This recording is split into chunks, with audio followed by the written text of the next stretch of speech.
Welcome back into We Know Ball. I'm Connor Fuchsa. I'm Alyssa Brandon. Now it's just two of us this week. Mason could not make the show, but we're going to recap the week one of the NFL season last night, Monday Night Football.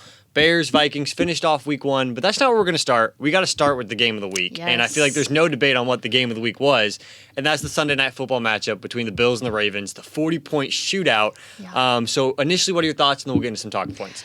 Initially, oh my gosh, I mean, it was just one of the games of the week, could be game of the year. It was a great opening game to see on Sunday Night Football.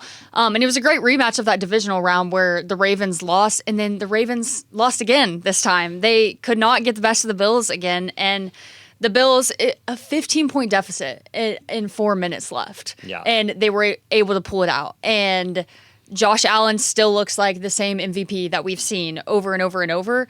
I'm just like, will go down as like Hall of Fame game. Like, this is what you want to watch when you turn on NFL football, is see that kind of comeback, that kind of talent. Lamar Jackson, Josh Allen, like, that staple of NFL. It was awesome. I loved it. No, 100%. If I'm showing football to a guy that doesn't watch football, this is one of the games I'm showing them. Like, this is a perfect game just to watch. I mean, the scoring, the high scoring affair, the star power, and I mean Lamar and Josh Allen, and then just in general the big comeback. Like the 15-point comeback with 4 minutes left. Insane. Yeah. And I think the craziest part to me about the comeback wasn't the fact that it was 15 in 4 minutes, because that's a two-score game. But they did it in 3 scores because they missed the 2-point conversion. That was the crazy part. They missed 3 2-point conversions. Oh my gosh. Like, to give the Ravens that many opportunities and the Ravens still not come back and score. I mean, we can talk about the fumble later too as well, but they had so many opportunities where the Bills didn't cash in on those 2-point conversions where they could have. And I think that to me just shows you how like big of trust you should have in the Buffalo Bills from last season to this season, that even if they're behind in this game, it looked like they were behind like probably the entire time. And in my mind, I'm still thinking, it's Josh Allen. They have time. Like, I still have faith in them that they could pull this off somehow. And that says a lot about their team. Yeah, and honestly, it just says so much about, I mean, Josh Allen currently is the MVP favorite now after the week one, and I mean, obviously won it last year. And I think this game just proves how good he is. I mean, that fourth quarter, let's start with the fourth quarter, because that is one of the greatest fourth quarter performances I've seen from a quarterback. Yeah. In the fourth quarter alone, his stat line was 16 for 21 with 251 passing yards and 3 total touchdowns. That is a great game, objectively, just for a whole game, and that was in 1 quarter of play. Yeah. It was like they almost didn't honestly wake up until the fourth quarter too. Yeah. But what I really like to see in the fourth quarter too is that it looked like they had a wide receiver 1 emerging with Keon Coleman. Like, he looked really good. I mean, obviously Josh Allen was putting it on him, but just a couple of those, especially on that last drive, I think he had 2 catches that, like, a lot of people were skeptical about this wide receiver room last year, this year. I mean, it looked awesome. Yeah. No, I mean, Keon Coleman balled out, and that's what, honestly, Josh Allen needs. Because I feel like a lot of the worries going into the season were, what is last season sustainable? Because he didn't have the reason he won MVP is because the supporting cast wasn't anything crazy. James Cook was a above average running back. Kincaid's an average tight end, and his wide receiver room was probably below average. Yet he still was able to do what he did with that team. Yeah. So could he do it again? He needed to have someone emerge. Yeah. And I think Keon Coleman could be that guy. And I think, like, talking about Dalton Kincaid. Yeah. I think he's low-key underrated. Like, I think a lot of people, I mean, he was injured a little bit of last season too, but I think he's a great tight end for Josh Allen, and he could be seen as one of their best weapons. I mean, he and Keon Coleman, we might look back at the end of the season and be like, okay, that's an elite wide receiver 1, that's an elite tight end. Yeah. And they're not like big names right now, but I think they should be. Yeah. So then now my question, let's shift the focus to the other side of the ball, which is the Ravens defense. This is a team last week we're on the show saying all 3 of us on the desk picked the Ravens to win the Super Bowl, and our driving factor wasn't even Lamar or Derrick Henry, which were big factors. We also had the defense. We said this defense is going to be one of the best in the league, if not the best in the league. Giving up 41 points. Now, we've just praised Josh Allen, but giving up 41 points, does this concern you at all, or do you just chalk this up to it's Josh Allen? I'm not concerned. I think kind of what you mentioned, because it's Josh Allen, because it's this type of high-powered shootout, I'm not really concerned, and because it's week 1, and we talked about on the last show that they have a lot of, they added a lot of guys. They have like the rookie, Malachi Starks, and so I think it might take them a little bit to gel, and I think gelling week 1 versus the Bills probably wasn't going to happen. And just the nature of this game, it became a shootout. I'm not sending warning signs off just yet. I think it's week 1. I'm not too worried about it. So yeah, no, honestly, I honestly it sounds weird, but I gained confidence in them almost a little bit by giving up 41. Because if you watch the first 3 quarters, they looked amazing. They were shutting down the Bills. Outside of that first opening touchdown drive, I think they had held them to 17 going into the fourth quarter. So they had played good defense.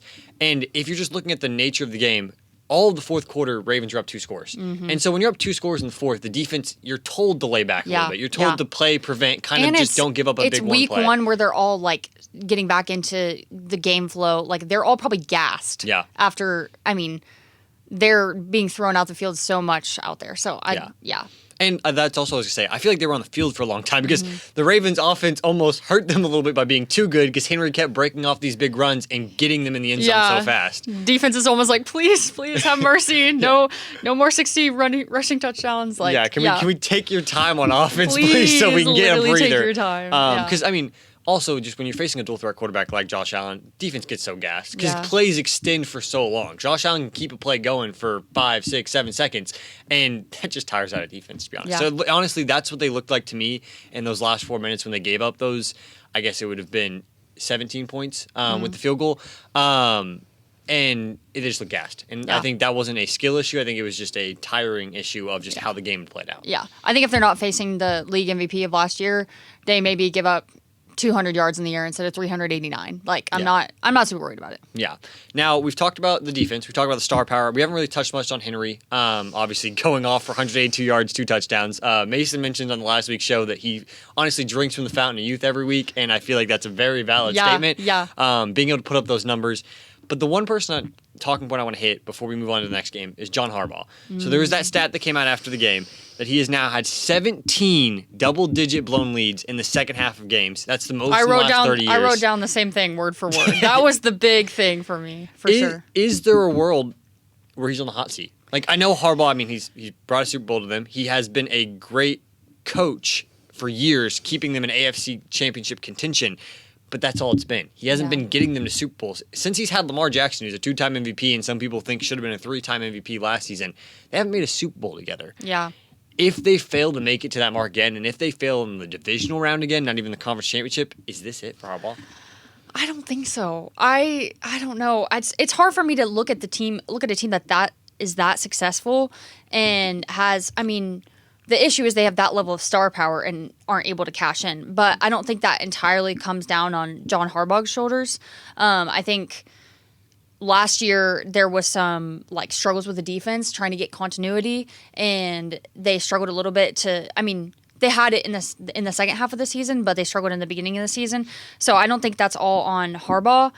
I think you can't. For me, if I'm the GM, I can't fire a head coach that's had this much success and taking the team to the playoffs, the divisional round over and over and over again. I mean, at some point, it comes down to the players, and if they're able to make that play if they're able to make the play on the last play of the game. They lost to the Buffalo Bills in the divisional round by 1 possession last year. It wasn't like they're getting blown out in the playoffs. So I don't know. I don't have a pulse on what the Ravens fan base is feeling as far as that, but if it were me, I wouldn't be calling for my head coach to be fired. Yeah, no, honestly, I agree with everything you said. His tenure speaks for itself, and a lot of those things, like last year, Mark Andrews catches that ball, we're not even having this conversation. It's like, they make it's the play AFC by play. Championship, they could be in the Super Bowl. So I think he definitely needs to figure out something's not working with his blowing leads in the fourth quarter, because this has happened a lot. No, that's definitely an issue. But overall, I mean, he's too good of a head coach, and he's given this team success. Even if it hasn't been a Super Bowl, it's been playoff success. And that,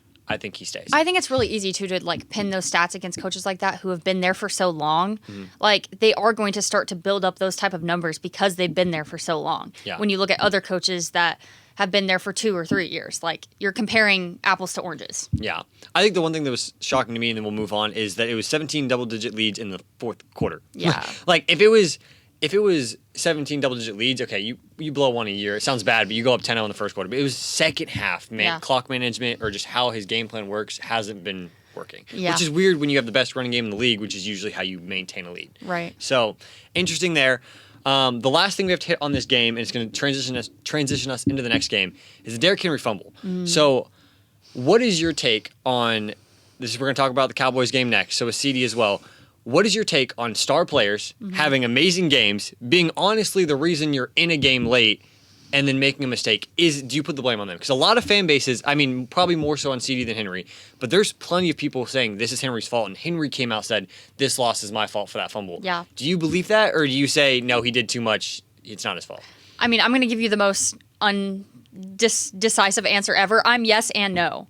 I'm yes, this is CD's fault. I'm no, this is not Henry's fault. Yeah. For Henry, I appreciate that he came out and said, hey, that's on me, blah, blah, blah. Of course you're going to take responsibility. That was a huge play. Mm-hmm. But for me, because this isn't like a pattern for him, it wasn't the pattern for the entire game. I mean, that was his only fumble of the game. And he had, I mean, the 2 touchdowns, 169 yards. Like, that is a, like, player of the game type of game. For me, versus CD was it was a pattern. He had 13 targets and 7 receptions, and I think like 3 of those were like really bad drops. Yeah. And it came in like several key plays. Mm-hmm. For Derrick Henry, it was one key play. It was a guy that ripped the ball, like literally manhandled the ball out of his hands. Yeah. CD had a wide open catch that he makes literally every play and drop those 3 times. That's more of a problem to me than Derrick Henry getting the ball punched out.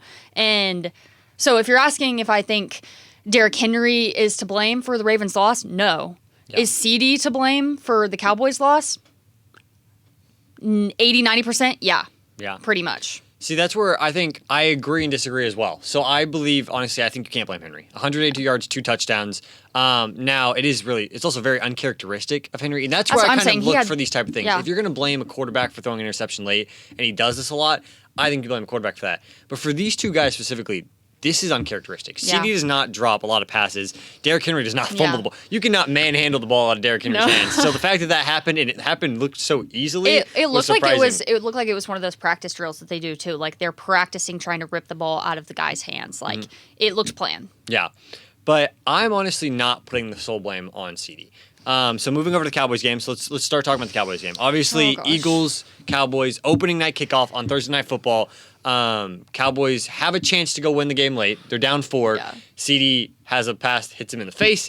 He has a drop on like a 40, 50-yard pass that hits his hands, and then he has what some people could call a drop, some people wouldn't call a drop on the last play where he's diving for it and he misses it. Yeah. I personally not putting this game fully on CD because in a sense he was almost the entire offense for a while. Obviously, we can get into other pieces, but he had 110 yards, and Dak only had like 160 yards. Mm-hmm. He was a majority of the passing game, and I just feel like too often people point out things that happen late versus what happened the whole game. Right. I think a lot of the blame could be put on Miles Sanders because Cowboys are down, lose this game by 4 points. They were in the red zone driving when we put Miles Sanders in and he fumbles. Miles Sanders also had a play where he broke for 49 yards, and you say, how is that his fault? That man looked slower than a D lineman running the ball. Like, he got chased down. I mean, yes, it was Zach Bond. Zach Bond is an athletic linebacker. But he didn't get touched. He didn't have anyone near him. That was the biggest hole created all night for either offensive lines, which is crazy to say because the Eagles' offensive line is crazy. That is a touchdown if you give that to any of the other 31 starting running backs in the NFL, and obviously he's not our starter. Mm-hmm. But I almost want to put the blame on him, but because those events happened in the first half, not the second half, people don't talk about it. Right, yeah. I mean, I think that's totally valid. I'm not saying I agree that I said that blame should be put on CeeDee Lamb. I don't think the entire game should be put on CeeDee Lamb. I think because we could have won the game if he does make those plays, people are going to put the blame on him. But I agree with what you're saying about the first half, especially, I mean, I'm not going to point the blame. I don't really think about Miles Sanders. What I think about is the defense. Jalen Hurts, like, has done the same thing to us for 3 past seasons. He has run the ball on us, and it's been either an option or it's planned or whatever. He's run the ball on us over and over and over and over. And that defense didn't look like they game planned to be able to deal with Jalen Hurts running the ball. I think he had, I mean, I don't know his stat line for rushing yards, but he outran Saquon, that's for sure. They talked about that in the post-game presser. I think Hurts was around 65 rushing yards and Saquon ended with 60. Yeah, which 65 doesn't sound crazy, but when you watch the film and you look at the plays, it was like the third down play where it's 3rd and 10 and he's rushing for 11 yards when the Cowboys should have stopped him. Yeah. So to me, it was the bigger issue on the defense of why was our game plan not centered around how can we shut down Jalen Hurts' legs and stop him from taking over the whole game, because that was really the issue of how they got 24 points. Yeah. Honestly, that gets us into the next talking point about the Cowboys defense. So obviously the whole storyline, no Micah. What is this defense going to look like without him? We talked about on last week's show, and I specifically said, I think the defense will be better, not because Micah missing, but because of all the pieces we added in. Obviously, you would love Micah on this team right now. And that was apparent because what Micah's biggest plus is not even necessarily his pass rush, it's his athleticism and the ability that he can chase down quarterbacks. And so Hurts on a lot of those runs, the second he got past the line of the scrimmage, the entire D-line was useless. None of them could catch him, so it didn't even matter if they tried. Micah would be a guy that could maybe go catch him on a 3rd and 10 and make that 11-yard run, an 8-yard run. So that's where his impact was huge. However, I'm going to say I loved what I saw out of this defense. I know maybe you said you didn't, but I'm sorry. The hard part is you said the game plan wasn't to stop Jalen Hurts, which I think is correct. But I think we executed the game plan exactly how it was supposed to be, and that's for you stopped A.J. Brown, you stopped Devontae Smith, and you had one of the best performances against Saquon since he's been an Eagle. Right. Saquon was 18 carries for 60 yards. That's less than 4 yards a carry, which for Saquon is a bad game. They were able to slow him down, especially for a team that's called no run defense. They were able to stop Saquon to 60 yards rushing. That's a great game. A.J. Brown, 1 reception, 8 yards. Devontae Smith, 3 receptions, 16 yards. The problem with the Eagles is there's you can't too game many plan options. Everyone. That's why they're so dangerous. Is you can't game plan for Hurts, Saquon, Brown, and Smith. Yeah. I believe the game plan from Eberflus going into this game was we're not going to let Brown beat us. We're not going to let Smith beat us. We're not going to let Saquon beat us. And he succeeded on that. Unfortunately, they've still got Jalen Hurts and Dallas Goedert, who both had good games and were able to put this game away. Yeah. So I really liked what I saw of the defense. And I think when you're facing a team that doesn't have as many weapons as an Eagles, so I mean when we're facing the Giants next week, I think this game plan proved we can take out what we want. So next week we can take out neighbors. And if that's the case, who's going to beat us? We just can't beat the teams that have the 4 options instead of having the 2 options for star-powered players. Yeah. But yeah, I mean, I get that. I 100% get that. It's just, to me, the biggest thing you should have game planned for was Jalen Hurts rushing yards, because that's what won him Super Bowl MVP last year. Yeah. So I get shutting down A.J. Brown, but that's just not prime issue to me. Yeah. But, I mean, I'm pleased with our defense in that way. One thing I'm not pleased about, and I mean, it's obvious that this was going to be lacking, was the pressure on the quarterback. Yeah. There was 1 sack. It was Marshawn Nealand, and there was a couple other guys there as well. But we were watching the game together, and I just kept wanting to shake the TV, because they would go up, they would get to Jalen Hurts. That wasn't the problem. They would get to him and they would miss him. Yeah. They would hit him left, swing their bodies at him to the opposite side of the ball, where Jalen Hurts completely spins past them. They literally got to the quarterback, but they couldn't finish. Yeah. Which I think is a tackling issue that can be corrected throughout the season. That's so. Well, and what I was getting mad about was the game plan for the pass rush. Is I felt honestly, we know the pass rush probably wasn't going to get home without Micah, and then also you're facing the best offensive line in the league. Yeah. So I don't want to judge our pass rush off of their performance in this game. However, what I will judge is the fact that when Jalen Hurts is scrambling, one, we never put a spy on him, which is that I feel like that was a bad decision. But again, maybe that wasn't the game plan. Well, what should have been the game plan for the D-line was a contain. All 4 of our guys, every time we were watching a rush, all 4 of them were going inside. They were all trying to go towards the middle and leaving the outside wide open for Hurts just to hit an outside. That's what I'm saying. And so if just the simple change of having our outside edge rushers contain the outside, so if Hurts can't escape the pocket, I think would have won us the game. 100%. But I also don't want to blame the defense, because the offense scored 0 points in the second half. Connor, you don't want to blame the Cowboys in general. Let's be honest. Well, I'm blaming the offense for not scoring a single point in the second half. That is I'm just saying, this is coming from the guy that was I actually think the Micah Parsons trade is good. I think it still could be good. Okay, but we'll get into that. He can turn any Cowboys negative into a positive. Okay, but tell me, as a Cowboys fan, you're not happy with the fact that you were in a 1-score game and a couple No, of I'm drops away from happy. being the I'm Super Bowl happy. champions. I was going into the game not happy and hopeless. Then I got my hopes up. Then my hopes got crushed again. So that's where I'm at. I mean, that's just being a Cowboys fan. You get No, your I hopes know. up after the season starts, and then you really quickly remember we're the Dallas Cowboys. I need to switch teams or something. I don't know. Do not do that. Just kidding. But Just kidding. Speaking of Micah Parsons, next game we're going to move over to, when you hit these a little bit quicker, we spent a long time on the first 2, is the Packers destroying the Detroit Lions. Now, that wasn't really in part to Micah Parsons. Yes, he got the sack, and everyone saw the clip. Micah only played 15 snaps. He wasn't playing a lot. The back injury, maybe it was just game plan-wise. He joined the team late. But they didn't need him, necessarily. So, for you, initial reactions, was this more Green Bay good or Detroit bad? I don't know. Honestly, it's hard to say, because the Lions really couldn't move the ball until they had a last second garbage time touchdown in the 4th quarter. But before that, they couldn't move the ball at all. So their offense looked awful. But the Packers, like, rushing from the defense did look amazing. And Rashawn Gary had 1.5 sacks, 3 quarterback hits, a guy that you don't, hear a lot about. They have a lot of guys, they have a lot of depth. It was obvious at the defensive end position. Now go ahead and add Micah to that, and it's going to be amazing. But I think I put more credit towards the pass rushers and the defensive end and their game plan rather than Detroit, especially because Detroit's dealing with 2 new coordinators. It could take a little bit more time for them to get settled in offensively, but I think this is major. It still is a major red flag for Detroit's offense because it's night and day of what they look like from last year to this year. And I don't think, even with the coordinator changes, I don't think anyone expected that. Yeah, I think what worried me the most, and this is what I talked about with my Lions prediction last week, the coordinators worried me, but the thing that worried me almost more than anything was Frank Ragnow. The retiring of their offensive lineman, an all-pro offensive lineman that was ranked in the top 5 in run blocking rate. And that was apparent today that they were missing a great run blocker like that because their running backs, Gibbs was 9 carries for 19 yards, and Montgomery was 11 carries for 25 yards. That's 2.1 and 2.3 yards per carry. If really you're bad. Best running back duo in the league, which, a lot of people believe they are, and I also still believe that, is both averaging under 2.5 yards a carry. That part of it was great Packers pass rush and D-line, obviously stopping the run. But a lot of that was just offensive line. It looked Gibbs... Last season, I think I saw a stat that he was over like 3 yards before getting touched most times.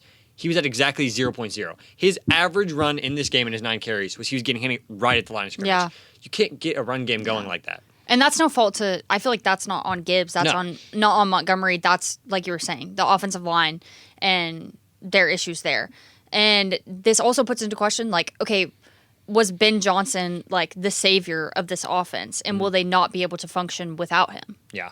What do you think? I don't know. I mean, as far as watching that game, it looked like Ben Johnson was the one that was orchestrating everything and making everything work. But like you said, the offensive lineman injury is huge. So maybe if they have that guy back, then it'll start to look like how it did last year. So I don't want to put too much pressure on them yet or say anything too harsh. So, but it's drastic. It didn't look like the Detroit Lions offense that I've seen before. Yeah, I think the big question is going to be what can you do? What my big thing coming out of this game was not the star power because we know they have it. It's just the offensive line. Yeah. With Ragnow retiring, you are not getting him back. So what are you going to do to fill in for that role? And this game, it looked like not a lot. Yeah, so I think the coordinators will get everything together. I think you see it every year when a new coordinator comes in. It just takes. That's some time. What I'm saying. So I'm not overreacting to this game yet. However, my worry meter has gone up a lot for the Detroit Lions. Yeah. We'll get into some overreactions later in the show. We're going to be talking about who the best team is in the NFC North, and this game has a lot to do with that. Yep. So now let's move on to another game that happened this Sunday. A surpriser or not surprising because Bengals Week 1 just historically have been terrible, but everyone thought this year was going to be different. They actually played their starters in the preseason games. Joe Burrow had a healthy offseason for the first time in a long, long time. Yeah. And yet they still come out and looked completely stagnant on offense. On offense, they got 141 yards, Burrow with 113 yards passing. That's it. Yeah. Are you worried, or are you just chalking this up to Week 1 Bengals? If we're looking at, like, overall outcome standpoint, I'm just happy they won the game Week 1 because that's been the struggle. So it's great that they won the game. Obviously, that came at the hands of the Cleveland Browns kicker missed a PAT and he missed a field goal. So they should have lost this game. They should have lost this game. So the win on the record chart doesn't mean that much to me. I think it is concerning, and I think this goes back to maybe offensive line struggles that they can't utilize the weapons that they have because they're weak at that position, and maybe that wasn't addressed enough in the offseason. Yeah. No, that was apparent there was one drive specifically where Myles Garrett sacked him on first down. Myles Garrett sacked him on second down. Times. And then a different defensive player from the Browns. 3 times. No, it was 3. It was 3 straight plays. I think they only credited it to him for 2. Oh no, Garrett was 2. The third one was a different player. Right, that's what I'm saying.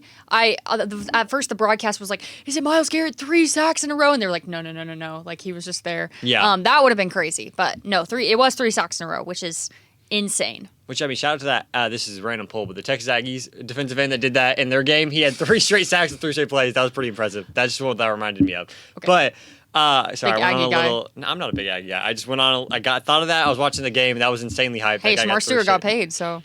Hey, he did. Didn't really. We did see an actual defensive step up though for the Cincinnati Bengals. Yeah, And, for but sure. is that you're facing Joe Flacco and the Browns? I mean, hey, Joe Flacco can sling it. He has in previous years, but also I mean, you got to expect some regression with age, and he's still not the greatest. I mean, he's a bottom half quarterback in the NFL, maybe bottom 10, like starters currently. Right. But the defense gets 2 interceptions. They only give up 16 points, which, last year they averaged 26 points per game against them and had 20 points scored on them 12 out of 17 games. Yeah. I mean, this was surprising to me because, to be honest, I thought the issue was still going to be the Bengals defense, and it was more the Bengals offensive line. But, I mean, props to Al Golden, their new defensive coordinator. I mean, obviously, it looks like he's trying to change the culture there, and I'm sure they're really pissed off at everyone in the offseason being like, oh, the Bengals defense. Like, it's the big story there that they're kind of a joke in that scenario. So, I mean, I don't know. I don't know if it's just that it was Joe Flacco. I mean, Joe Flacco, yes, he's not like upper echelon of quarterbacks in the NFL right now, but I think he's a good passer, and that's what they struggled to defend last year. So the fact that they were able to defend that, I mean, I think props to them. Yeah. No, I think we're both on the same page here of they shouldn't have won this game. Really bad week 1, but the offense, it's the Cincinnati Bengals. The offense is going to get together. It's Joe Burrow, it's Jamar Chase, it's Chase Brown, it's T. Higgins. Yeah. The big word for me, again, kind of like the Lions, is the offensive line didn't look great. I mean, Chase Brown had 21 carries for 43 yards. So not even like a Gibbs or Monty thing where they weren't getting a lot of carries to see the 2 yards per carry. He got a ton. He actually got 21 carries. Every single carry for the team besides like Burrow scrambles, and it was rarely over 2 yards per carry. So that's concerning, but also Chase Brown is not known to be a running back. He's almost a receiving back more there. So I think the offense will be fine. I think they can be fine, but not what you want to see out of the Bengals week 1. Right. Now, final game we're going to hit on real quick before we go to commercial break is the Monday Night Football game from last night, the Minnesota Vikings versus the Chicago Bears. A game that honestly was very confusing to watch, to be honest. You watch the first half, first quarter, it looks like the Bears are by far the dominant, superior team. And the Bears pulled the biggest Bears thing they could and just completely collapsed in the second half. The Bears went Ravens. Yeah, exactly. Not even just second half. I guess technically into the third and the fourth quarter mainly because they got that pick 6 in the second half to go up 17-7. What are your thoughts from this game? And then I'll give mine. My thoughts are that Kevin O'Connell was right. J.J. McCarthy, I think, can be the future. I think that was the biggest question going into this game was it worth it to give up Sam Darnold and rely on this guy that we haven't seen really anything from, this guy that we're relying on stats from being at Michigan and just handing the ball off. Everyone didn't know, no one knew what he was going to look like. And I think the fact that he was able to, maybe he didn't look the best in the first half, but I think the fact that he's able to perform in the second half under pressure and lead this team, I have hope for the Vikings. And I think Kevin O'Connell is an amazing coach and made a great decision by keeping him and keeping pieces on his defense. He didn't have to give up those because whatever. But I'm actually very optimistic about the Vikings because if McCarthy can look this good in week 1 and it's second half where he's down 2 possessions, then I have high hopes for them for the rest of the season. Yeah. I'm not going to lie. I'm kind of on the other way. I'm on the other side of this. So it's good that we're having some disagreement here. I didn't necessarily like what I saw of the Vikings. They won this game, but I almost feel like the Bears lost it. The Vikings didn't win it. And the big thing to me, why I don't know how to feel about McCarthy, to be honest. That fourth quarter, I mean, like you said, for your first ever career game, amazing. I'm not saying it was amazing, best performance I've ever seen, but he was able to lead them on 2 back-to-back drives to a touchdown. So what more can you ask for? I think, in my opinion, what I didn't necessarily love about it, I mean, that first half was really bad. That pick 6 was a really bad read and a really bad throw. And just in general, the 2 touchdown drives in the fourth quarter, to me, I wasn't that impressed. The first touchdown to Justin Jefferson, he made 2 good throws to Jefferson. The first throw actually wasn't amazing, but the touchdown throw was good. That's it. That's all he had to do. The rest of the entire drive was run game. He threw 2 passes. On the touchdown drive, he threw 1 completion, which was the Aaron Jones wheel route for the touchdown, where Aaron Jones just was wide open and burnt the guy. Neither of those necessarily made me get more excited out of McCarthy and make me forget the not terrible, but bad first half we saw. But it's his it's his practical first half. Ever. Well, no, that's what I'm saying. So I'm not saying he sucks. I'm not saying I'm out on McCarthy. I'm just saying nothing about this game, I guess, changed my opinion on him. I feel like a lot of people are looking at that fourth quarter as in, oh, McCarthy's the guy. Look at what he did. I don't really see the fourth quarter as that much of like a McCarthy coming out game or like there's all this potential in the world. I still am not that high on him, to be honest. Also, because the Bears are missing Jalen Johnson. They're missing their starting linebacker in TJ Edwards, and they're missing their cornerback too. Mm-hmm. They were without their two best corners. So for a rookie quarterback and their best linebacker, their coverage linebacker, their three best like defensive players basically for pass defense were out. So I feel like I really can't get a judge, and the fact that he didn't look dominant against that did worry me a little bit. Yeah. But I can see where the hype can come from, and obviously there is potential there. Yeah. So I mean, I feel like you're underrating low key a little bit the passes in the fourth quarter. I mean, yes, Aaron Jones burned the guy. Yes, he's throwing to Jefferson, who he already like threw to a lot. But I mean, I think it takes a lot for a guy to go out there and do that in his first game. I mean, let's say it how it is. He looked a lot better than Caleb Williams in the second half, which is crazy because Caleb Williams' first quarter came out and juked us all. Like on that first touchdown drive, I literally texted my Bears friend, Blake, and I was like, Caleb Williams looked legit. Like he actually looks really, really good. Like his pocket presence was amazing. He knew where to get the ball and when to get the ball. His timing was on. And then it all fell apart. And so to me, what that says is he got that 15 play sheet to start the game that Ben Johnson practiced with him over and over and over and held his hand through. And he started off the game great. Yeah. The second he had to go on to like freelance plays he hasn't probably practiced as much, a lot more motion, and the defense kind of started figuring that out. Yeah. I think Brian Flores is an amazing defensive coordinator. He fell apart. Yeah. And it was not like he fell apart in his decision making even, which he did. It was the throws. In that fourth quarter, there was that one driver. I mean, he missed DJ Moore on a wide open touchdown, and then back-to-back plays after that, nowhere near. Yeah. Like it looked like a lot of like oversailing his receivers to me, just like literally chucking it down there to say that he threw the ball down there. Yeah. Honestly, there was some throws so bad in the fourth quarter that I think if there was pass interference, they would have picked up the flag because the throw was that far off. It was not catchable. Like that's the kind of throws he was making in the fourth quarter. So not the opening game you want to see out of him. There's potential there from that first drive. But I want to see him be able to sustain that, and I mean, he didn't. So we're going to have to see where the Bears can go from there. But for now, that's all we got for the Week 1 recap. We're going to get into an overreaction segment after the commercial break. Welcome back into We Know Ball. Now, in the first segment of the show, we went through a couple Week 1 games, some of the big games, 5 big games. But a big theme with Week 1 usually is coming right out of that Monday night.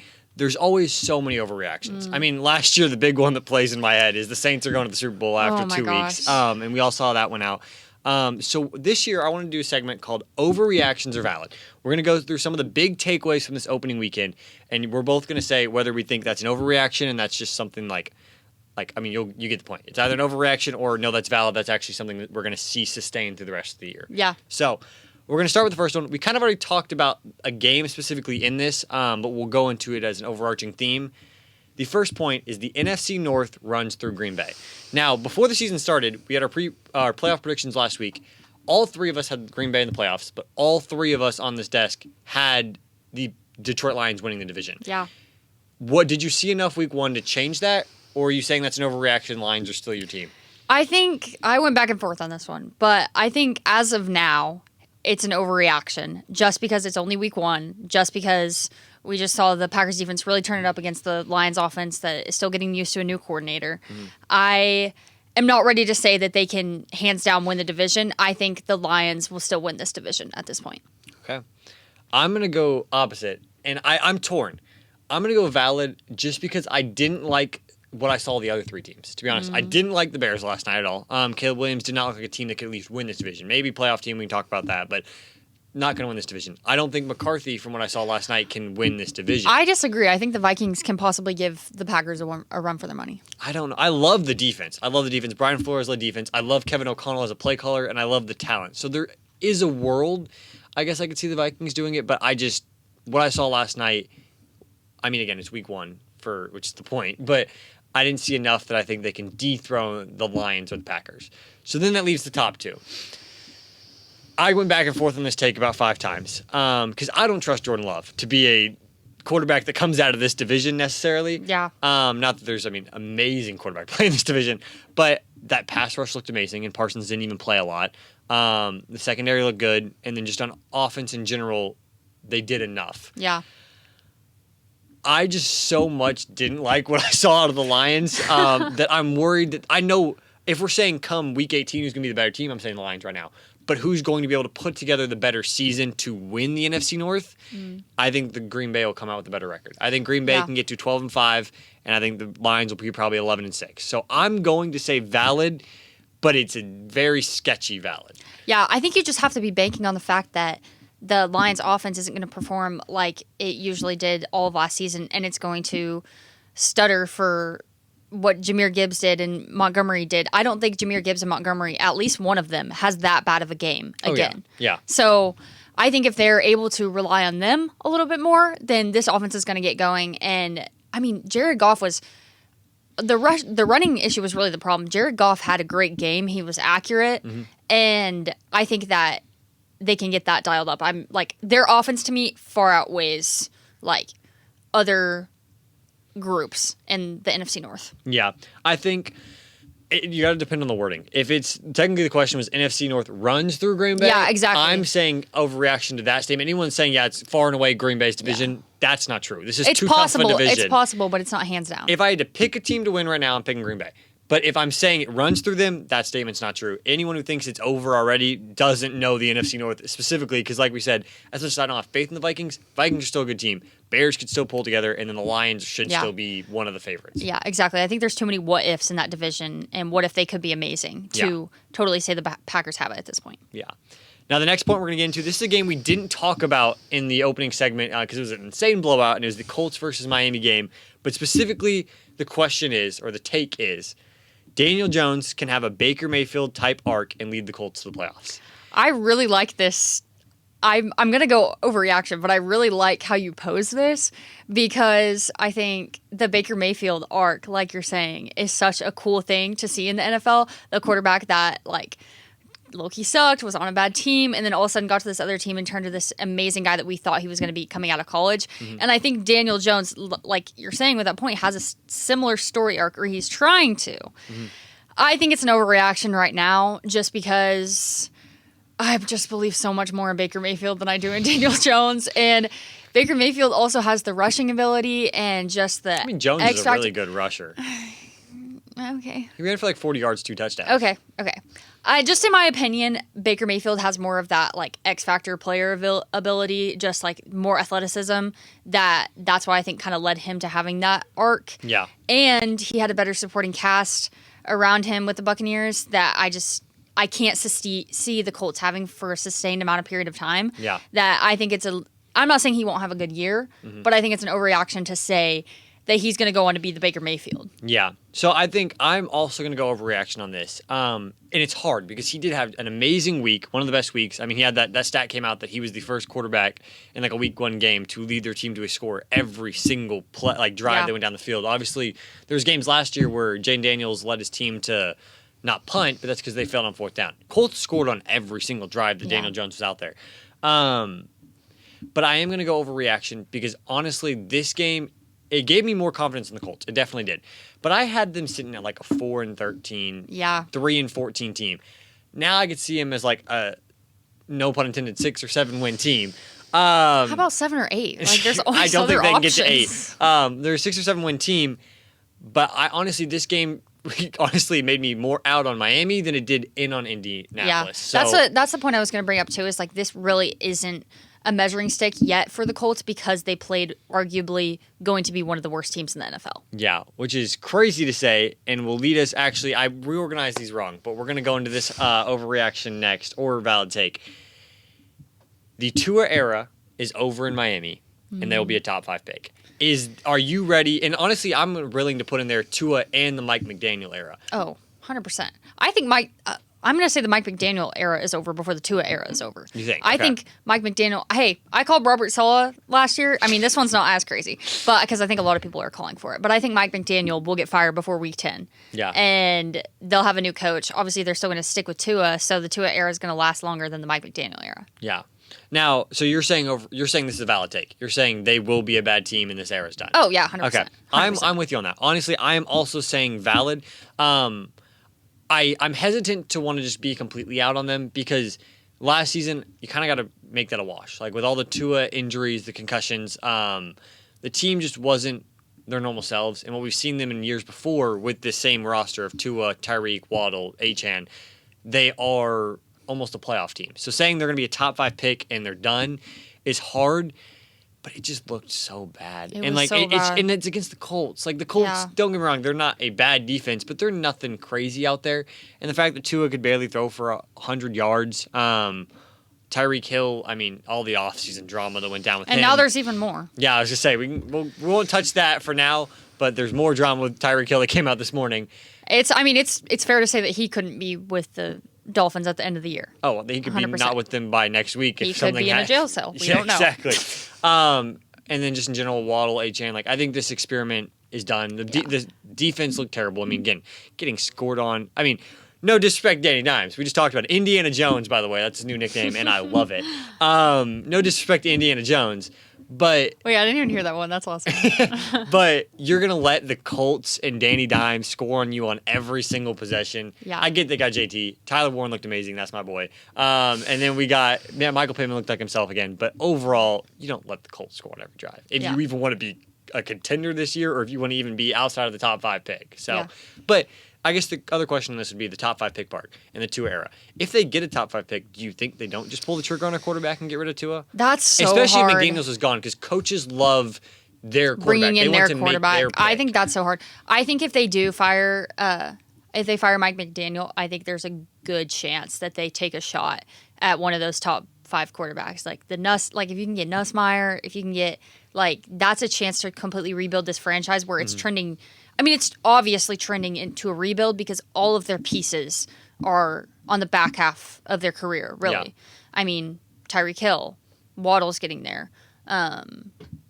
Tua may not have more than a couple years left in him also with the injuries. Exactly. So I think Tua could be a person that could have a Baker Mayfield arc, actually. I think if he was to go somewhere else that really needed a quarterback at the end of the year, maybe he breaks out and finally it works for him. Yeah. But I if I'm the front office, I don't think it's crazy to say hey, this isn't working. We've tried it over and over and over. It'd be crazy of us to try and repeat the same thing again. Yeah. Let's just take a shot at one of these young quarterbacks that could be 2 times better than Tua. Yeah.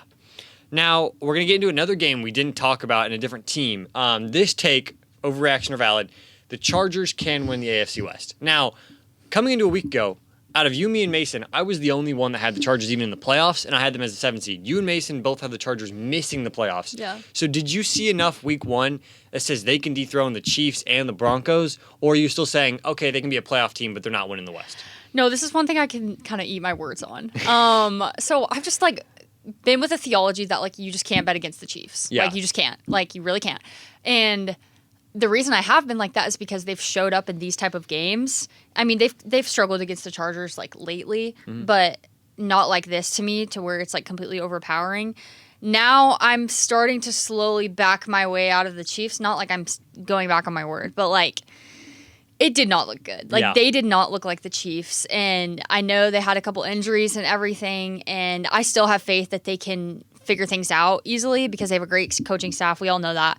But I think if the Chargers can already get the best of them this easily, and Justin Herbert, I think, is finally in full form. Mm-hmm. He was there last year. Now it's undeniable that he's kind of in primetime form, and he can compete with the Patrick Mahomes of the league that can carve up defenses like he can. Yeah. So I think, okay, if we're going back to overreaction or valid, I think I'm going to say it's valid. I think it's possible. It's valid. Yeah. I'm right there with you. I'm saying valid. I always thought they'd be a playoff team. It's hard. Again, I don't think either of us right now, if you asked us who's going to win the division, are picking them. Right. But there is definitely a world where that's a possibility. I mean, again, I talk about schedules a lot, but their schedule's easier than the Chiefs. Chiefs have a gauntlet. And the Chiefs now, starting 0-1, I mean, I talked about it last week. They've got the Eagles next week, and they've still got the Lions and the Ravens before Rashee Rice sees them back. This could be a 4-loss Chiefs team going into week 7. Yeah. I almost want to rule them out, but I'm not going to because it's Chiefs. Rule them out of this division, and it's between the Chargers and the Broncos for me. I picked the Broncos. Didn't look amazing against the Titans. So that leaves a hole we should for talk the about Chargers. Next show, we're going to talk about that. Oh, 100%. But interesting how you didn't put that into any of the takes because you stood by the Broncos and they did bad. They won. They won by 8 points against Titans. It's not insane. There's teams that performed worse week 1. You could talk about other teams that didn't live up to expectations. I think just with all the hype around Bo Nix in the offseason, and then he just looked out of place there. 2 picks. Yeah. it was not impressive like all the people, everyone has been talking them up as. So, I mean, this is even more valid for me because I was worried too. I was buying into the thing that the Broncos were going to be great this year and could beat the Chiefs. To me, it looks like Chargers Chiefs. I'm not as worried about the Broncos anymore. That's a hot take in itself because I would say it's still all three, but I would almost lead Broncos Chargers. But we will see. I think what impressed me the most about the Chargers and why I think they could win this is Herbert looked like that. Everyone talks about, we know who the top 4 quarterbacks are. It's Mahomes, it's Allen, it's Lamar, it's Burrow. You put them in any order you want, debate it how you want. They're the top 4. The debate in football has always been who's 5. Some people want to throw Hurts in there. Yeah. Some people want to say Stafford. Some people want to say Stroud. Some people want to say Herbert. Some people want, maybe Hey, Dak. Dak. Yeah. I'm hearing a Dak somewhere I'm hearing in a Dak. the back corner. Dak actually was my 5 going into this week, and now it's going to be Herbert. Hey, I loved what I saw out of Dak. I'm just saying, if CD catches those 3 passes, we're talking about Dak Prescott for MVP campaign. Oh, yeah. No, after that week 1 game. I'm just saying. Dak is my 6. It was He's amazing. my 6th best quarterback. I have Herbert 5 now, though. And that's what I loved out of Herbert. I think I have Hurts 5. Hurts? I think Hurts has to be 5. Okay, I have Hurts like 7 or 8. I mean, But we can. yeah. I say maybe next week we do a quarterback debate. I think that'd be fun. Yeah. But for this week's show and the Chargers take specifically, he looked amazing. Chiefs defense is really, really good. That secondary is amazing. That pass rush is great, and they were still able to go out there. He was out there throw over 300 yards. Keenan Allen looked like he still doesn't miss a step and loves being back in LA. Yeah. Ladd McConkey is exactly who we thought he was going to be. And then Quentin Johnson got some hands finally. Maybe CD. Finally. Do we have like a thunderstruck situation where CD and Quentin Johnson switched bodies or something? Because Quentin Johnson learned how to catch and CD learned how to drop. They accidentally swapped hands before the game. Exactly. So that looked amazing. Hampton, nothing. The numbers don't scream off the stat sheet, but Hampton looked good in his debut he as looked well. really good. And the defense was containing the Chiefs. Again, no Worthy. We haven't talked about that yet. Worthy injury. Right off the bat, and then no Rice hurt the Chiefs a lot. But I still loved what I saw with the Chargers. Yeah, I think like you mentioned, the wide receiver core is underrated. Yeah. No one expected Quentin Johnson to have a 100-plus yard game like that, and now he looks like him, McConkey, having Keenan Allen back. Keenan Allen is another one of those guys that you could not as good as Derrick Henry, but he's just not aging that much. Yeah. He just looks like he did 5 years ago. So, and an overreaction might be that maybe I should have put on here is the Chargers wide receiver trio might be one of the best in the league, if not the best in the league. Yeah. Because that could be an overreaction because Keenan Allen's old and Quentin Johnson has sucked before this week. And it could just be like a week 1 fluke. They had a Yeah. really good week 1 and now they're going to fall off. But I feel like they complement each other so well because when in an offense, you want a slot receiver, you want an outside receiver, and you want a medium receiver. That's what they've got. They've got all 3 levels. They've got Keenan Allen in the slot. Obviously, McConkey will slide in the slot too sometimes. But he can get those medium routes. He can go deep. He can do everything. He's the everything receiver. And then you got the outside receiver in Johnson. They've got the perfect 3-punch right there. So, and now that they've got a run game too to complement the passing game. Chargers could are be dangerous. Could be dangerous. I feel like I was low on them and I had them in the playoffs. I was too. Y'all definitely. I was very low. I'm sorry, Chargers. I am sorry, Justin Herbert. Now, I don't know how much time we're going to have, so this might be our last overreaction or valid, but this one's a big one. This is all the media is talking about, it feels like right now. And it's about Aaron Rodgers and what he can do with this Steelers team. The take itself that we're going to say overreaction or valid to is Aaron Rodgers still has it, and the Steelers can make the playoffs. None of the 3 of us had the Steelers in the playoffs, and I don't think any of us had them in our top 10 for the AFC. They go out. Aaron Rodgers throws 4 touchdowns. They get. It's the Jets, but that's a good secondary. He looks amazing. Can Rodgers, with the Steelers defense as well, lead this team to the playoffs? Okay, I have a 2-parter. Okay. I think they can make the playoffs, but I don't think Aaron Rodgers will be the reason, and I don't think we'll look back on this season and be like, oh my gosh, Aaron Rodgers led the Steelers to the playoffs. Yeah. I think they'll sneak in. And I may have slightly disrespected the Steelers and gone against history and forgotten the fact that Mike Tomlin literally hasn't had a losing season Since 2003, which wasn't him. And I have them at 6-11. There's no way they're going 6-11. I don't know what I was really thinking there. Yeah. I think this is an 8-9-10 maybe. I would say 8-9. Win You think team. they get that winning season right now? 9-8 or 8-9? They're getting the winning season. I cannot bet against that record. Okay. I'm sorry. I can't bet against. You got good odds there. Right now. Seriously. I still, even though Aaron Rodgers had a great game, he looked good, whatever. I don't know if he popped in a cryo chamber like Matthew Stafford did. I don't know what happened. I still can't see him being like the consistent force for this offense. He had a couple of pops last year. Yeah. It's just what he does. He's still going to show that old, amazing top 5 of all time quarterback in him. He's going to show that. I don't think he's going to be able to do that every week for them. Yeah. So for the overreaction or valid, Sorry. I guess towards the I don't know where I am. Can he be the quarterback of this team, and can they make the playoffs? Valid or overreaction? They can make the playoffs. Valid. Okay. The statement. It's really the Aaron Rodgers still has it statement that I'm like, yeah, no, it's hard because a lot of these takes I try to combine kind of 2 in 1. Yeah. So maybe I did a bad job as no, it's good. It's but good. I'm gonna go overreaction actually, and Yeah. I'm gonna stand on this that I had them going 7-10 preseason, and I'm still standing on that. They're getting Wow. a losing season this year. Wow. That may be a hot take after week 1. But honestly, this week 1 almost made me more out on them. The reason I had them even being able to compete in any game is that defense. All the additions they made in the offseason with Slay, with Ramsey, Derek Harmon in the draft. Like, I love this defense. You let the Jets offense, which has been historically bad. I mean, I know Justin Fields is behind the reins now. I mean, they may be good this year. They may be, they dropped 30 on you. And it took a 60-yard field goal from Boswell to win this game against the Jets. I had them winning this game against the Jets. So my 7-10 prediction didn't change at all, honestly. It didn't move the needle for me. Rodgers looked better than I thought, but I also don't think that's sustainable with the talent he has around him. I mean, you got DK Metcalf. That's great. Yeah, I don't good. really love Calvin Austin as a wide receiver too. Freiermuth and Jonnu Smith don't move the needle for me, and they didn't even use Caleb Johnson at all. So it's just Jalen Warren and he scored me. I mean, he's on my bench of fantasy, but he had negative 0.2 points. Yeah, no, it was literally just Jalen Warren, and then Kenneth Gainwell was getting snaps over Caleb Johnson. And a lot of the reports was because Johnson can't pass block, and Rodgers loves a guy that can pass block being in there for him. So for that reason, I don't see this offense putting up 30 a lot. I don't really see them maybe putting up 20 a lot. And the defense now showed that they're vulnerable to giving up a lot. Because their recipe to win a lot in recent years has been by the defense. And week 1 against not a great offense, in my opinion, gave up 30. Yeah. So I'm going overreaction on this one. Interesting. Now, I do want to mention this last one. We don't got to really give much analysis on it because it's the last one I had written down. Before we go back to commercial break, the overreaction or valid take right here is the Texans could lose the division to the Colts or the Jaguars. Now, preseason, none of us even debated it. We all, on our playoff predictions, just said Texans are the team. We didn't even talk about it. Like, we're all like, yeah, Texans are winning the South. Jaguars look great. Colts look amazing. Texans fall to the Rams. Are you Are you out? Or are you even having doubt in your mind? Or is it still the Texans? There's doubt. Okay. I am doubting. I'm very much doubting. But it's only week 1. So I'm not going to knock them out just yet because I liked what I saw from them last year. I liked some of the things that they added. I think they have. I just talked to my good friend Jacob in the equipment room. He informed me about all of their offensive line issues.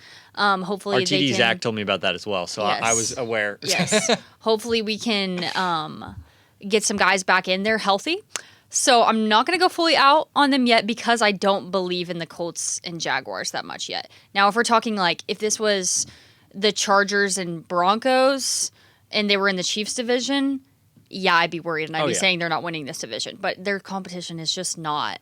I don't have that much faith in them. I have more faith in D'Amico Ryans and the Texans. So you're going to say it's an overreaction. Like, this is still the Texans as division. of now. Okay, I'm in agreement here. I also believe this is an overreaction. We talked about the Colts earlier, so I'm going to get into them again. I still think they're like a 6 to 7 win team. Like, they're not. I'm not doing it on purpose. They're 6 to 7 win team. That's not enough to win this division. Titans. They're not in this division. Yeah. So it's between the Jaguars and the Texans, and the Jaguars honestly looked a lot better than I thought. I mean, I guess I had them at 9-8, and I thought they were a borderline playoff team, and they looked it. They looked like a team that can go out and get a playoff spot. Specifically, that defense. I mean, they made Bryce Young look like it was his rookie year again. Yeah, but it's also Bryce Young. Yeah, but like towards the end of last year, he was showing a lot of promise. Yeah. This week, either he regressed over the offseason or the Jaguars defense stepped up. And Right. I honestly want to lean in towards the Jaguars defense stepped up.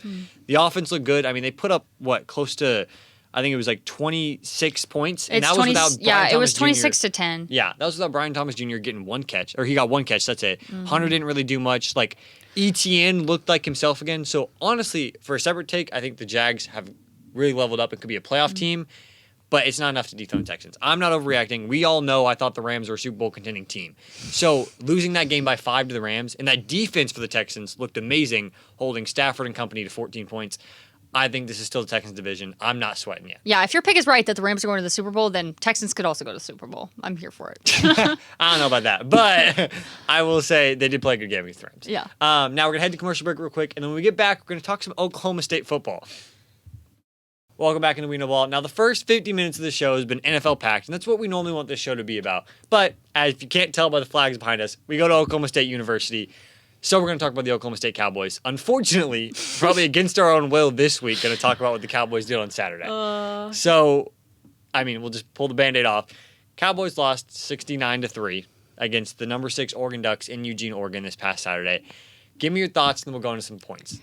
My thoughts, I don't have a lot. The thoughts are disappointment, dread, fear, sadness. No, but for real, it was.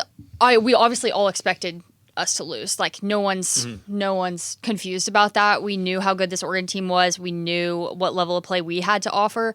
But the fact that Montana State, an FCS team, play better against this Oregon team than we did, and that was from multiple people. I mean, the score showed that, but just from multiple people, like physicality wise, athletically wise, like we don't look like a Power 4 team, and that's so concerning. Like, how did that happen? Yeah. How do we have all the same? I mean, you talk about resources and NIL and everything. As far as the Big 12, aside from Texas Tech, maybe a couple others, we have the same resources that a lot of these other Big 12 teams have. And we saw Big 12 teams being able to hang 50, 60 on other teams. I just don't understand what happened. I don't know. I don't get it. Yeah, honestly, I mean, we talked about on this show last week what we wanted to see out of this Oregon game. Yeah. And we kind of all agreed, you know what, if we could lose 42-20, we're happy. Yeah, I think I said 3 possessions, or 3 scores. And I think we all agreed we need to see at least 14 points out of this offense, and we need to not give up 50. Neither of those statements are true. And then also it's important to note that Oregon scored 69 in 3 quarters. Like it could have been a lot worse if they kept the gas. And it was 40 something at half. Yeah, it was 41 to 3 at half. Yeah. I think what this game did for me more than anything is just realize, honestly, it was more the offense than the defense. Like I'm not surprised. Oregon scored 69, but they also scored 55 if you take out the 2 pick sixes. We'll get to those. I'm not surprised the defense just looked outmatched. They looked from the first and second quarter. What I guess annoyed me is they looked like they already knew they lost from the start. Mm-hmm. Like from the get-go, they were going out there, they were missing tackles, they were being lazy. I didn't see as much group tackling as I saw in previous weeks. Yeah. And then, just a lot of busted coverages. So I'm not saying I liked what I saw of the defense. I did not. But the biggest red flag to me is just that I realized our offense might not be enough to compete in the Big 12 where, like, even in a lot of games. 3 points against Oregon and, 2 pick sixes for Zane. He looked scared out there. It's your first career start in Eugene, Oregon, so you give him some slack. Oh, yeah, obviously this was not a good situation for him. This was the worst situation you could possibly ask for a first start for a new quarterback. Yeah. We all knew that, but I don't think we anticipated the 2 pick sixes. Mm-hmm. I think 1 you can get away with, 2. But all that to say, back-to-back plays, basically. All that to say, what I stand on is that I'm not blaming this on. Obviously, Zane Flores didn't look like the greatest quarterback of all time out there, but to me, it was like a scheme issue, and now I have questions about Doug Meacham more than I have questions about Zane Flores, just because it looked very similar to last year, and that was what we were trying to get rid of, eradicate, was boring offense, same thing, rushing the ball up the middle, to the right, all this just like the boring stuff that we know doesn't really work anymore and we know defense's game plan for. Yeah. I think the hope was that Meacham was coming in, and we saw week 1 there was more motion. I think that was the one, what's the word? I can't think of the word. Like one thing that was different for them, we were like, oh, that's a glimmer of hope. Exciting. Yeah. Like, that's a thing we can do. We added motion to our offense. We've added just a few more exciting plays. Like, that looks like we're going to be a little bit more exciting and be able to score more. And now, we saw a little bit of motion, but it was just mainly vanilla offense. Like, it just didn't look good. Yeah. No, I think we talked about this on the show last week, that the offense when Haas was in versus when Zane was in looked very, very, very different. And I think a lot of us, just scratched that up to, by the time Zane came in, we're up 2 scores. We just didn't want to show a lot before Oregon. Now I'm a little more worried because it felt like that offense was the exact same in this game. Not just how we performed, but the play calling. I didn't see anything crazy. I didn't see a lot of motions. I didn't see, not that I'm saying we have to see trick plays, but trick plays. I didn't see even a lot of shots. It felt very safe. It felt very scared. And I feel like we're going to come out of this 3-week non-conference schedule and not know anything about this team. We're going to beat an FCS team. Not great, but we beat them, but we didn't show a lot. Got killed by Oregon. Okay, I'm maybe still hiding our cards because like we got that game got out of hand quick. I honestly hate that term now. I know, I'm I like, do. why do we even do that? Why not just show up and beat a team like you're supposed to? Yeah. Who cares if they have tape on you after the fact? Like, Yeah. if you're the team, you're the team. Like, Yeah, and then now Tulsa, I think will probably still end up winning that one. I mean, now it's a little more sketchy. wait, the Tulsa will win or we will win? We will. Oh, okay. I thought you said Tulsa will win up. So we're gonna go into that Baylor game. We're not gonna know anything about this team. We're gonna know that they're not great, but we're not gonna know what a Zane Flores offense looks like, or at least I hope so, because I think my brain is holding out hope that we're hiding something still. Because if this is it, this offense isn't great. Like if this is what the play calling is gonna look like for the whole season, there's a chance we go 1-8 in conference play. I don't want to go 0-9 again, but I think there's a chance we go 1-8 in conference play. I think this hopefully said a lot to the coaching staff and to the fans that as soon as Hosseini is healthy, you have to put him back out there. Yeah. Like, I'm sorry, I don't want to go that quickly out on Flores, but the way this team is structured with the offensive line that we have, and we didn't even talk about it, but there were a lot of like last minute changes to starters for the offensive line versus from UT Martin to going to Oregon. Mm-hmm. So didn't have the same guys in there, whatever. Anyways, doesn't matter if they're the starter or the second string. Our offensive line is not reliable enough to be able to rely on a pocket passer that sits back and wants to be protected and wants to have 3 seconds to throw the ball. You have this offense will only work if you have the rushing facet with Hosseini. Yeah. And I mean, we saw that in the first 2 drives. I don't know if that is something that can continue. We were just playing UT Martin. Yeah. But I have way more hope with Hosseini as quarterback than I do Zane Flores after seeing him against Oregon. So. 100%. And it's hard. I was going into this game thinking no matter what we see out of Zane, I'm not going to judge it in a sense because That's what everyone said, and then they're like, wait. It's Oregon, like you're playing your first start on the road in Eugene, Oregon, a top 6 team, a top probably 10 defense in college football. But it was so bad that now I'm like, it was the I don't know. extreme version of that. Everyone said if they blow us out, okay, it's fine. Yeah. But it was to the level that it was. It was a Yes. historic level. Like if For you Gundy, that is the worst loss ever. Like, worst loss, like right before Oklahoma became a state. That's crazy. Yeah. No, so it was embarrassing all around. I think for the team's sake and for the fans' sake specifically, you have to blow out Tulsa. You cannot leave anything out there. You can't go squeak out a 7-point win. If you want any fans to show up for that opener against Baylor, you better go out and beat Tulsa by 20. Yeah. And you should, because Tulsa's not that great of a team. I mean, you beat them last year when you went 0-9 in conference play last year, you still beat them by almost 40. Mm-hmm. So you have to win this game by almost 3 scores to have any glimmer of hope going into conference play. And I'm currently worried they won't. And that's what I think is a shame, that even if we win that game, that still gives us nothing. Yeah. Like, we will still learn nothing, even if we beat Tulsa by 20 next week. I will feel the exact same way about this team probably, because that's just not a test to me. And then you go to playing Baylor, who just competed in a shootout with SMU and won. They have a functional offense. And we don't. It's just the difference between all these Big 12 offenses that look like they can go out there and put 40 on whoever. Yeah. And it's becoming clear that we can't. Yeah, and I think what was apparent to me too is I was like, okay, the good teams in the Big 12 are putting 70 on someone, but the bad teams are like UCF week 1. I was like, we're still better than UCF. They beat Jackson State by 7. Well, they won 68-7 last week, and now I'm like, well, crap, even they can do it. Like, exactly. Are we just that bad that we can't do it? Guys, so. we're in the. Saw an alert from CBS Sports, and it was like bottom 25, and we're fifth worst ranked in the bottom 25. So. That's and right next to us was Georgia State, Southern, something. Oh, Akron. Ironically, 2 of our players from the transfer portal, their school also came from the bottom 25. We got a linebacker from Akron. We got Freddie Brock from Georgia State. Those 2 teams are also in the bottom 25. Yeah, no, it's not a good look for this team. We're running out of time, so we won't get into Gundy or anything like that for this week. We can save that for next week because it's a bye week. Nothing's going to change with this team. Right. But for now, that's all we've got for Reno Ball, Episode 2. I'm Connor Fuchsa. I'm Alyssa Brandon. And we'll see y'all next week.